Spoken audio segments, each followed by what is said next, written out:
stop shrinking people to simple terms of good, bad, ugly, dumb, stupid.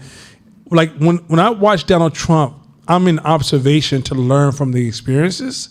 I'm not getting caught and tagged up in, because if I say bad, then I want to paint everything bad to make myself feel comfortable. If I say good, I'll make everything good. I start saying, that's not a good strategy. That's a good strategy. I wonder where you want to see go next. I wonder what's the plan with that. Like I'm literally like analyzing it, because in order for me to navigate in this wild wilderness as a wolf, it doesn't help me to say, the food's gonna always be there. That's a dog way of thinking. Dogs get that little food pushed out to them. So once you get into labeling people, it's almost like you're creating boundaries in your mind that you can't think past. Go ahead. Beliefs are not reality. They are not facts. Your beliefs are not reality. They're not facts. Go ahead. They are constructions. You construct your beliefs, even though for most people, this is an unconscious process. So when you're constructing your beliefs, it's something that just happens. I'm going to just be real clear. You're not sitting going, trying to construct a belief. Got one for you, Donna. Like, no. It's literally you sitting here right now and your brain is constructing release. It's going on auto mode. Like your heart is pumping blood. It's constructing beliefs that normal, that natural. The problem is that you're going to have the challenge here for this liminal belief session of hope this year is you're going to have to get in that space, because you have the ability to invade that space with, you know that's not true. Yeah, I'm mad, but wait a minute, what am I mad about? Like, or I'm really excited, or this person got me juiced. You know who exploits liminal beliefs the most? Limitations currently? Charismatic people. How many times have we validated charismatic people for they're smart, they're intelligent, it must be true?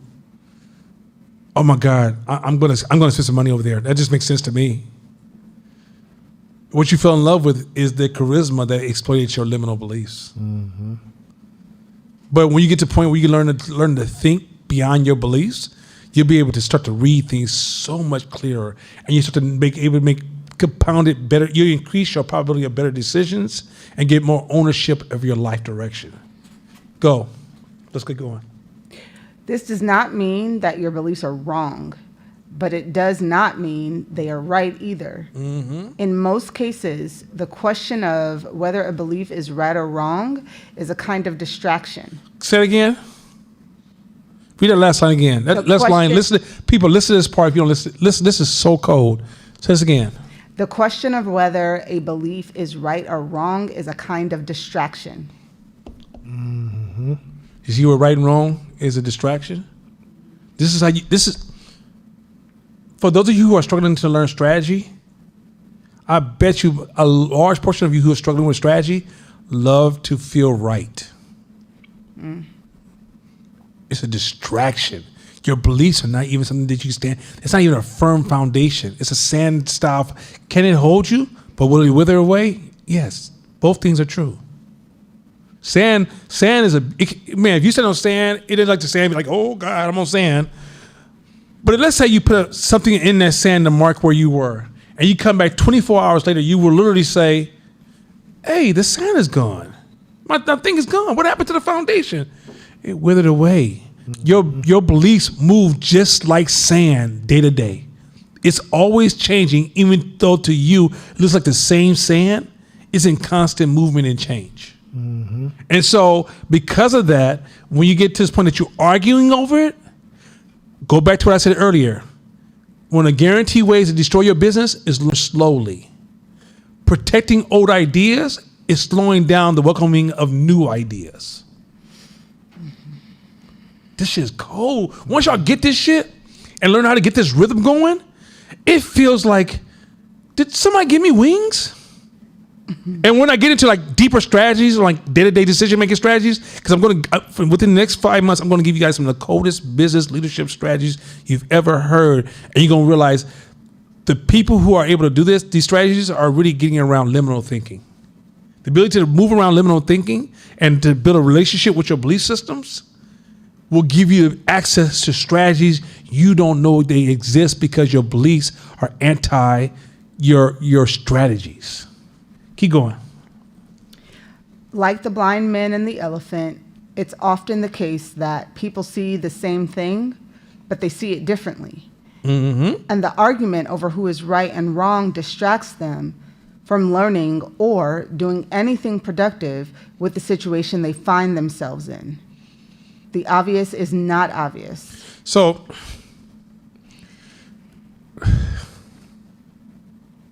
how are you arguing? Can I say it like black people say it? How the fuck you arguing you broke? like that's how, like, no offense. You don't have no place to argue if you ain't moving your life in a way that you say, this is the way my life should be working. How the fuck are you arguing and you're broke? And the reason you're arguing, and you don't realize that as you arguing, you and that person may have a different access to the different part of the elephant that should be talking. But because you're not talking and you're arguing, you don't realize your growth is being stalled. Then you end up being this tall person with a baby brain because you argue too fucking much.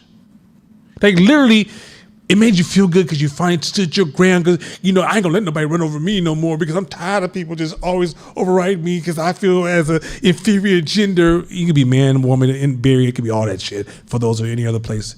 Out here, all I hear is that shit. So then people want to defend and protect and argue to only retard your growth. What you should be in reverse is curious, empathetic, insightful, humble. Those things are not just cool phrases I use. That's a way you have to think to accelerate your learning speed. There's nothing to argue here. Your beliefs are like sand. They're moving and changing all the time. Most of the shit's not real. It's just a map. Keep going. The obvious is not obvious. So what you say, it's obvious. Everybody knows that. That's not an argument. Everybody agree upon that. That's not an argument. When you say everybody, you realize, do you guys know you don't have access to everybody? You don't even have access to like 2%, not even 1%. Most of us say everybody, and it's based upon our limited experiences of the few people that we engage in. It's that small. So the other 990,000 people, you don't have access to none of their views in America. You just have access to that. Okay, next slide. Liminal thinking is learning to see that there are many obviouses, and that what is obvious depends on your experiences and your point of view. 100%. Go ahead. It also means cultivating the ability to listen and to pay attention to obviouses that are different than yours. That I'm gonna jump into that a little bit later. That's actually a big ass strategy we gotta blow out. Obviousness. That is it's this principle called double loop learning versus single loop learning. When we get into double loop learning, this will allow you to solve business problems in ways that most people can't. Most, especially corporate American people, they're single loopers. Most human beings are single loopers. Once you can get around the obviouses as this thing of, I'm just keeping it real. This is true. That means you're arguing your obviousnesses. Okay. So keep look at this. I'm trashing that word up. Keep going. If one of the blind men had decided to move in a circle around the elephant and felt what others were feeling, he would have been operating in a liminal way, challenging his own assumptions and beliefs. Y'all get that? That's so clear, but it's so powerful. Read it just one more time. I was about to say, like, nobody does this. Yeah, but I mean, and I'm saying, like, in general, yes, business, you're right. like, no, in general society, but that's why the entrepreneurs so very few people make it in this entrepreneurial world, right? Yeah. But very few people move this way. Yes. Right. Once you learn to move this way, it's a different. It comes off almost stoic, but it's not. Well, it is. It isn't. It's. You're learning to align with reality. I learned this a long time ago. Like, if people want to grow in business, they gotta get closer to reality. But getting closer to reality for most people is uncomfortable. It's easier to stay in the make-believe spaces. Who was that that lost weight? Somebody lost weight. Oh, Tennille. Tennille lost hella weight.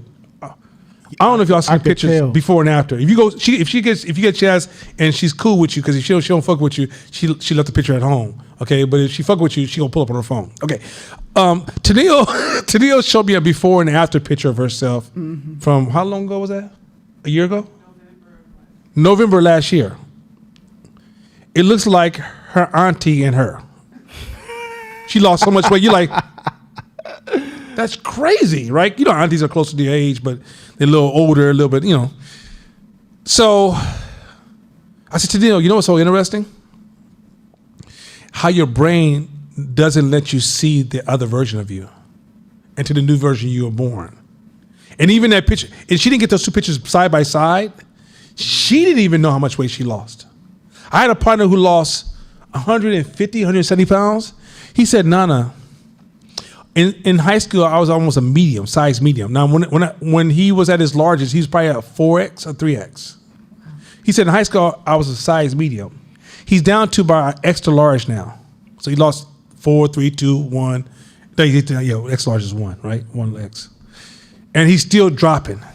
He said, but you know what's so fuck? He said, fuck all y'all. And I said, why you say that, bro? He said, don't you motherfuckers tell me I was this big? Because in my mind, I thought I was the same size I was in high school. You see how your brain doesn't see reality? It doesn't see it with you even. And you see yourself every day.